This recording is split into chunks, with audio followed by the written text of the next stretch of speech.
welcome to another episode of Showreel. From Africa to Antarctica, caveman to contemporary, there's something we all seem to love about the world around us and how we got here. Be it documentaries or animated movies, the oceans, animals and everything in between have been a hit with audiences worldwide. On today's show, we'll be reviewing the animated prehistoric adventure film, The Croods, and we'll discuss the world-renowned nature documentaries of Sir David Attenborough. Today's guest is a documentary buff and a producer here at 31 Digital. He currently produces Fishing the Dream, a weekly show that explores the broad array of fishing available to anglers throughout southeast Queensland.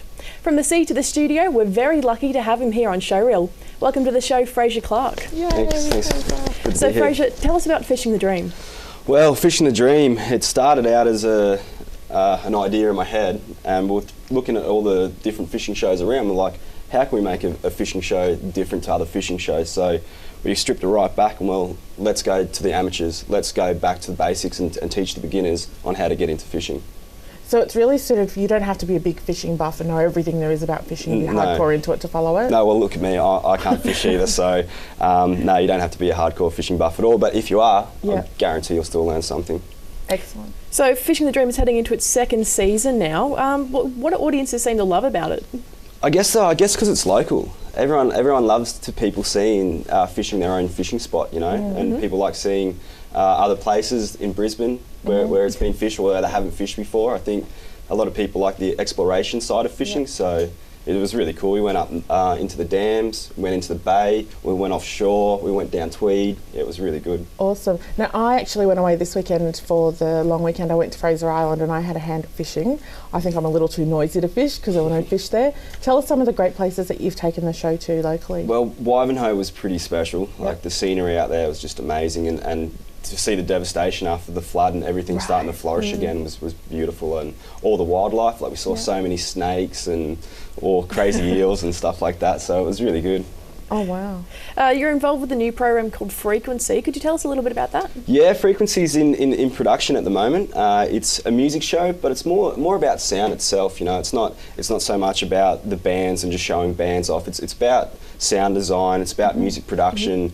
We're showing off a few of the studios around here in Brisbane, and it's more just talking about people getting into music and just little tips and tricks on what to do. Yeah, and I'd imagine that studios aren't something that people would see easily around the city. It's not something you'd probably identify there being a lot of, but is there a big music scene for recording and making music in Brisbane? Yeah, absolutely. Brisbane's got some great bands and some great areas to record. Some of the high-end studios are here in Brisbane, so and there's a couple of low ends too, so I think it's quite good to have that variety of to choose from, whether you got the money to spend at a big studio, but you don't really need the money to spend at a big studio. You can still get a really good sound from a low end studio if the guys know what they're doing. And I guess a lot of people who are starting up bands or starting out in their music career, they might not know that, right? Yeah, absolutely. And this show's focused at the DIY guy that's in his bedroom recording, you know. So we're going to go through a few of the different interfaces you can use, different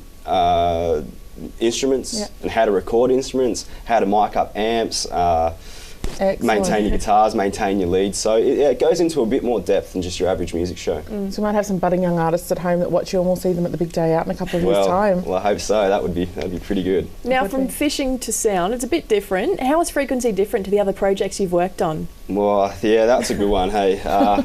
Fishing the Dream, you know, out against nature, you're out against all odds. You're competing with so much elements, like you've got the wind, the waves, it can be quite a nightmare. Clouds come over, you've got to change your camera settings, and it's really on the run. With Frequency, you know, it's more studio based, it's more set up, it's inside, we can control the sound, we can control the cameras, so we've got a lot more controlled environment in Frequency compared to Fishing the Dream. Now, what is probably your craziest experience out doing Fishing the Dream? Oh, craziest. Well, we had a couple of these speedboats that they're called skeeters, and they've got 250 horsepower on the back, really light fiberglass boat. And the guy's just crazy, just whoa, everywhere we're going, every fishing spot, whoa, on the accelerator. We were just like holding on for dear life, and the weather was cold. It was like, because it was just coming out of winter, so it was still a bit cold, and your head was numb, and the guy was driving like a maniac. But it was pretty fun. And does a good episode rely on the catch? Not necessarily, because the show was about introducing fishermen and amateur fishermen. So if we weren't catching, I had to get the guys that we were fishing with, I had to get them talking, you know, because if we weren't catching fish, we still had to make, because we only had 1 day of shooting, right? So we only had 1 day window.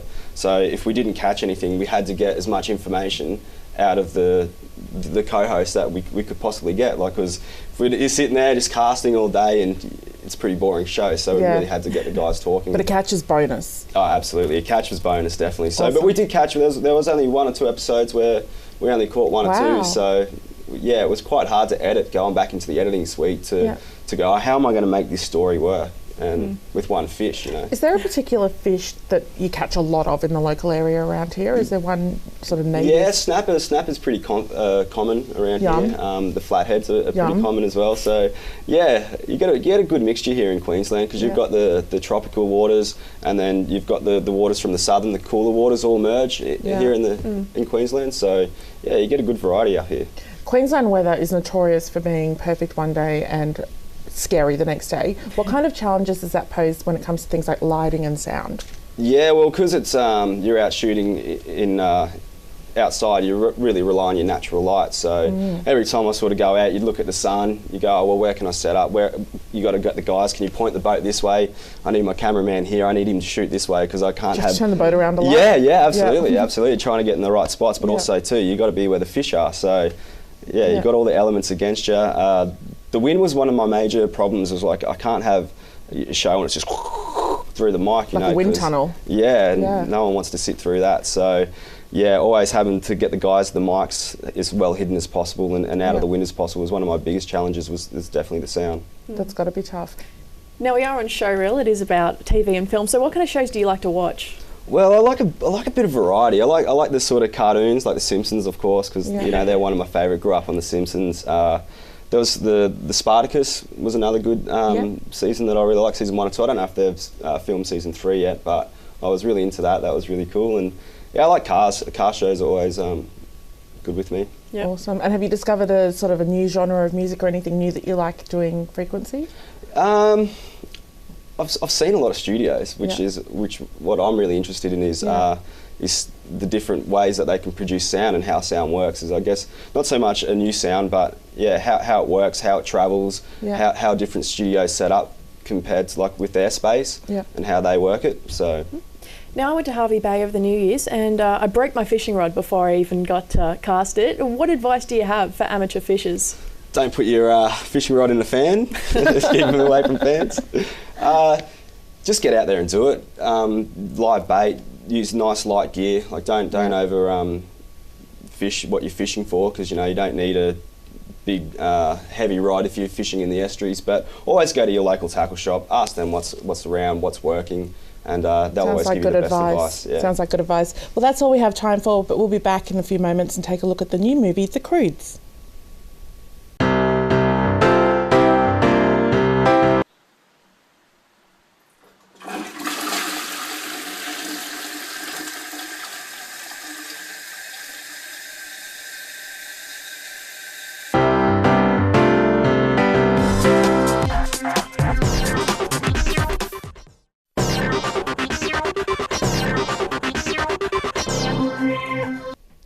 Prehistoric comedy adventure, The Croods follows the world's first family as they embark on a journey of a lifetime. When the cave that has always shielded them from danger is destroyed, the Croods discover the incredible new world, changing their outlook forever. The creators of Madagascar and How to Train Your Dragon take you to the beginning. Fire, lava, everything we're standing on will be gone. Of the end. Dun, dun, dun. This March, It's so beautiful. the Croods are saving the world. I did not see that coming. If they can survive each other. I'm calling it fire. It likes me. Hey, it's biting me! Ah! DreamWorks, The Croods. Try hiding from it in the tall, dry grass! March 22nd. That's right, the latest animation on the block is The Croods. Following in the wake of Rise of the Guardians, Kurt D'Amico and Chris Sanders direct DreamWorks' latest brainchild. With an all-star cast including Nicolas Cage, Ryan Reynolds and Emma Stone, The Croods is yet another animated box office hit. So what did you guys think of the film? I loved it. I have said episode after episode that I haven't liked very many of the films that we've been looking at, and this one is awesome. It's such a good movie. I just think it's one of the best animated movies that we've had in a really long time. Yeah, absolutely. Well, personally, I haven't seen it myself, but I have seen the shorts and I have seen a few of the interviews that they've done with it, and it looks really good. Yeah, look, I think one of the things that contributes to this is the cast. They have quite a good cast lineup. Everybody calls this Emma Stone's movie, it's her character movie, but in fact I'd actually go more to say that it's not her character movie. Just she has a small part to play in it. It's got quite a good cast, probably 3 main actors that we know. Nicolas Cage obviously plays the dad, his character is called Ugg. Emma Stone plays Ugg's daughter, her character is Eep, and then of course the character of Guy, which is the young man that they meet in the beginning, and that's Ryan Reynolds. What do you think of the casting in this movie? Look, I think it works well. You haven't seen Nicolas Cage in a movie for a while, so it's good to see he's put the bong down for a feature. It's killed it at the box office. It's raked in $43 million. Well, why do people seem to love animated movies so much? What do you reckon? Well, I guess because it's new. Like a lot of the movies that are out now, they're all based on franchises like G.I. Joe, your X-Men. With this sort of story, it's original. And I think people can get that into it a little bit more. And it's not just for the kids, it's got that little adult element in there as well, which is, which we can sit through and watch and enjoy. Absolutely. We were talking a little bit earlier that there really are 2 types of kids movies. There are the types of kids movies that are just for kids only, where you kind of take your kids and think, oh gosh, I hope this goes really quickly. And then there are the other kind of kids movies where you think, oh, maybe the whole family will go and see this. And this is really a family movie. In fact, one of the things that I found really interesting is that it starts with this really strong message. You know that there is a moral to the story, like the old school fairy tales. And the moral of this story is if you take a risk at something, if you try and if you adapt, good things will come.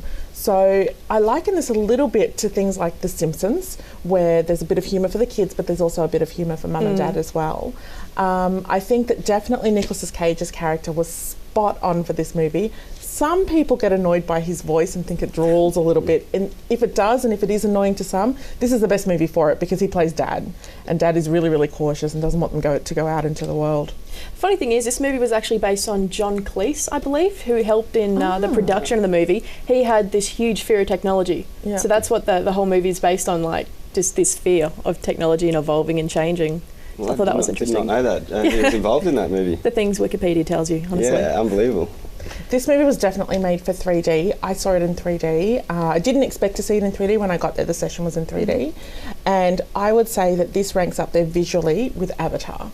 The scenes are absolutely stunning. When the movie first opens, visually it's not as beautiful, but it's when they go into this new journey, into this new sort of Pandora world. The scenes are absolutely beautiful. And we talked about Oz the Great and Powerful a few weeks ago and how when they moved into that new world, it was bright colours and explosions, exactly the same as this movie. Such beautiful visual effects. Now, I only saw bits and pieces of it. I found it hard to focus. But, I agree. It does definitely work in 3D. It's a good movie. Do you think visually, though, making 3D movies takes away from the actual story? I don't think so. I think only in terms of when you take really small kids to a 3D movie for the first time. I remember going into this movie and the kids were really small, and obviously for a lot of them it's their first time to see a 3D movie and they're kind of sitting there thinking, whoa, what's going on? Grabbing for things that aren't coming at them. From that perspective, yeah, perhaps for the smaller ones, but I think it really only enhances the experience for older people. Now, the film took a while to create. I think it was in production from 2005. Right. Only it's just come out this year, so that's a good 8 years in production. I was reading it took something like 800,000 computer hours to do. Like, it beat this world record of how long it takes to create a movie. So do you think it paid off? Look, absolutely, and I think one of the things that I noticed when I was watching the movie, not only, like I said, was it really visually beautiful, but it was very, very clever. For the first time in an animation movie, I saw dust particles, and you're so used to just seeing this very 2D flat kind of visual. You could see dust particles and you could see, water, and it was really, really clever. I think they actually used some real stuff, like there was a scene where he was sinking in the tar. Right. They actually used real tar for that. Absolutely. And like I said before, the match of the actors with the storyline was good because Nicolas Cage was very well able to get into his character and to match up his character, because there's a lot more to doing an animated movie than providing the voice for a character. They really have to be able to get into that character. Absolutely. And I think technology also helps too. Like, back in 2005 when it was probably just getting created and doing all the animatics and the pre-production on it, to where it's come now, the visual effects now, the programs, computers are a lot faster, then they can handle a lot more. So did they wait till technology caught up to make this movie? It is good timing as well, because we haven't seen as far as I know. Another animated film come out this year that had so much hype. You know, think about last year and the year before, you know, there was Up and all those kind of movies. So it is quite good timing. There have been a few animated movies like Wreck-It Ralph that have come out, but this one in particular has been quite a milestone for DreamWorks in particular, because it's always Pixar that come out with these great movies, and DreamWorks haven't had a really strong animated film in the box office. This is a really good achievement for them to come out with this. And it's good. It just comes off the back of Rise of the Guardians, which they did as well, which is what's box office hit. And I think that they just signed like a 5-year production deal with Paramount, I believe. Wow. So I think we'll be seeing big things from DreamWorks over the next couple of years.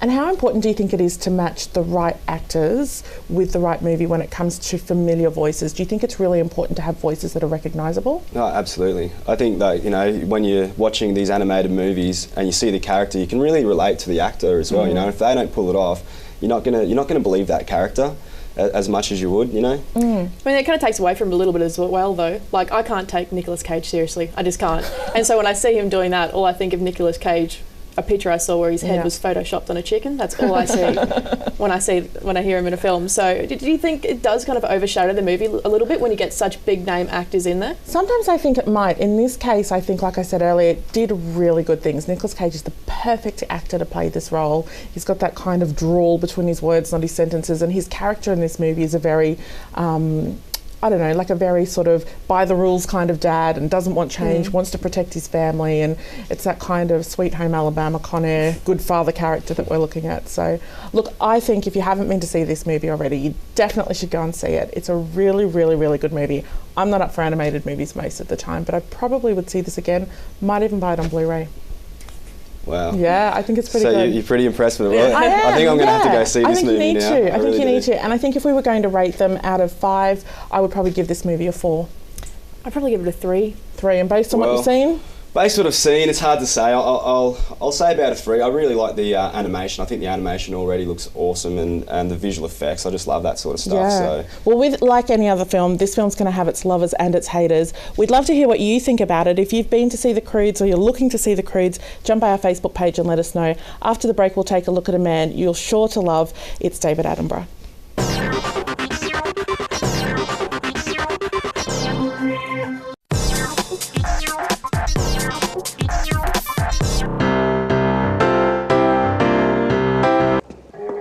Form.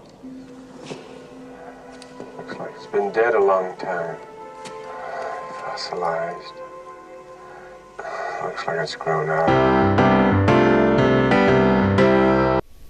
With a career spanning 6 decades, English naturalist Sir David Attenborough is synonymous with documentaries. From Rwanda to the depths of the Antarctic, the British broadcaster has changed what we think we know about the world and set the benchmark for filmmakers to come.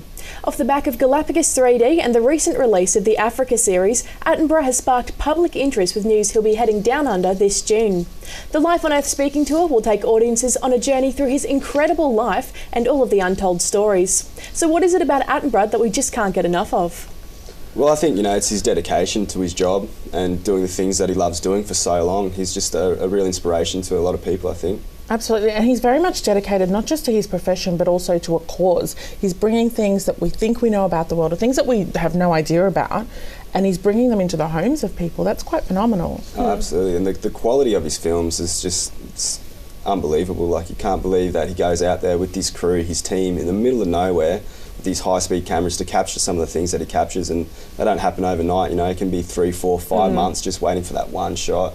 So a lot of dedication to his job. I mean, some of the things he does, he really does put himself on the line along with his whole team. For sure. You know, there was one out in the Amazon. They spent months out in the Amazon looking for a lost tribe.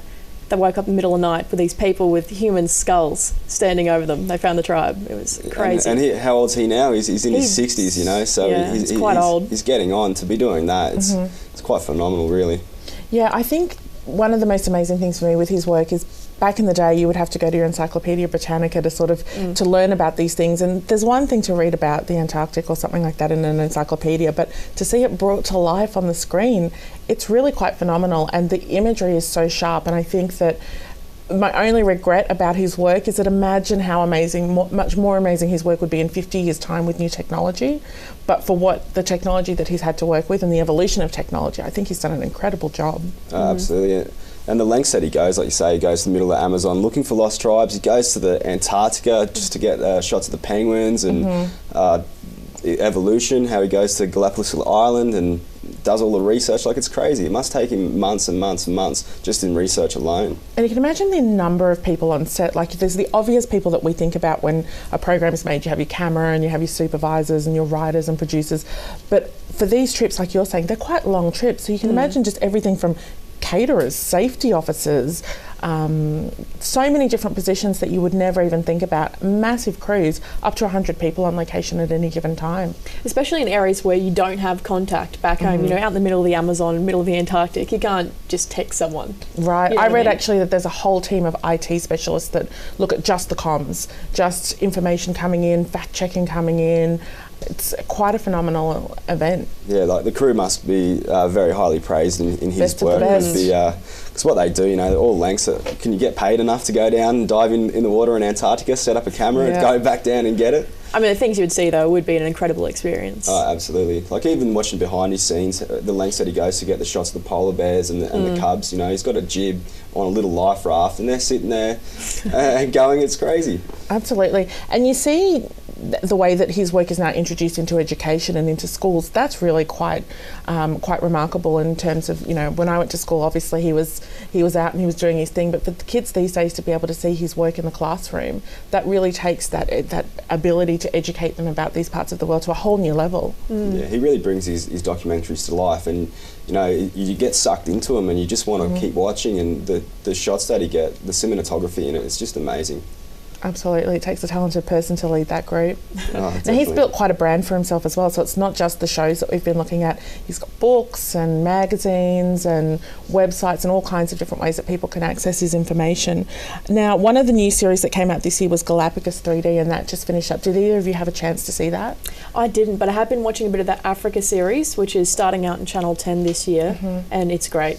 Lots of crazy stuff with cheetahs and all that kind of stuff. It's really good. Yeah. I've been really lucky enough to go to the Galapagos, and you know, people always say, oh, it's so much better when you're there. It's so much better when you watch David Attenborough there. I went and I really liked it. I thought I took some great photos. I thought on my iPhone I took great video, but when I came back and I got to see what he did with it, I feel like I went to a different place. I feel like through his eyes, and I guess that's what the great thing about him is, that you see the world through his eyes and through his interpretation. Yeah, and his knowledge is quite superior. You know, like how he narrates his show. It's not boring. He's got so much information there. He must be like a walking, talking encyclopedia. You can imagine. You can imagine. Do you think if we were to look at his work, say in 50 years' time, with new technology, you know, technology's advanced. Look at where we were 50 years ago with filmmaking and television industry technology. Imagine what kind of work he would produce in 50 years' time. I mean, just over the past 20, 30 years, he's had huge jumps in technology. I was reading that's what allowed him to do a lot of the documentaries on insects and frogs and that kind of thing, just because the technology has improved so much. So in 50 years. Yeah, well, imagine what it was back like doing it on film. You know, how expensive film was, and you know, you're sitting there trying to film a flower blossom. Yeah. You know, you could go with 2K's worth, 3K's worth of film. So now it's all digital, and I guess your capturing speed's a lot faster as well. You know, you could probably just download everything into your laptop, send it to your editors straight away, and as he's filming, it's getting edited. Absolutely. One of my favourite things that he does is the time lapse.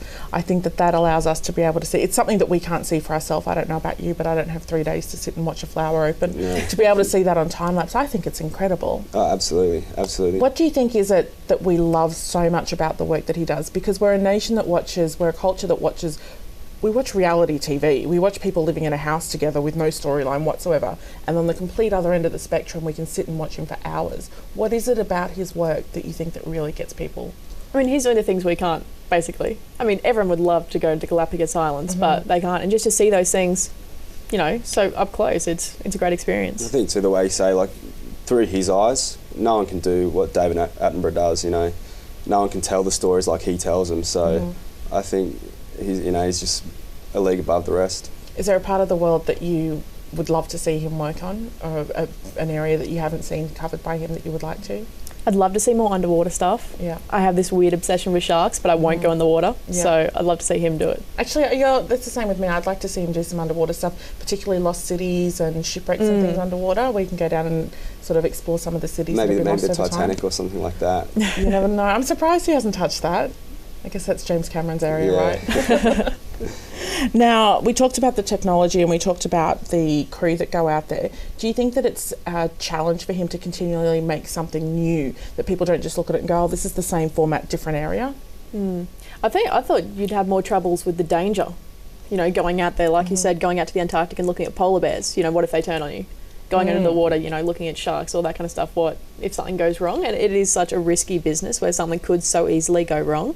Yeah, But definitely. I think it's just Attenborough's nature where he treats people with so much respect and stuff like that. Like there was one where he went and saw the big gorilla enclosure. I forget where it is, but he just treated the woman who owned that with so much respect that he actually got to go in there in person. Yeah, I think it's that he treats animals as well with the same respect. You know, he really does respect the earth and what happens within it. So, and he loves telling the stories and educating people. So, Maybe he's capturing a planet that people won't recognise in 50 or 100 or 200 years' time. Hopefully, for their sake, it will still be around. maybe he might do one on Mars. Well, thank you, Fraser, for coming in to join us. We've had an absolute ball with you this week. Pleasure. Thank Good you to be very here. much. Now, unfortunately, that's another end of a Showreel episode. Bridget and I have had a great time over the last 4 weeks with you. Don't forget to check us out on YouTube and Facebook, and a new duo of hosts. We'll see you next week, same time, same place on Showreel. Bye for now.